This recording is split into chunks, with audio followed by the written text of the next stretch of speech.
Praise the Lord. உனக்காக ஓர் வசனம்.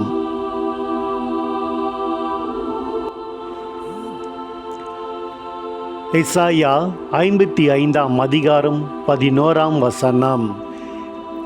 என் வாயிலிருந்து புறப்பட்டு செல்லும் வாக்கும் இருக்கும்.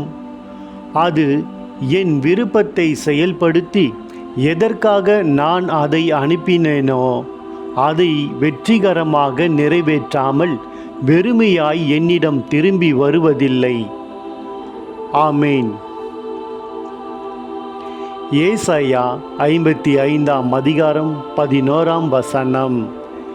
என் வாயிலிருந்து புறப்படும் வசனமும் இருக்கும்.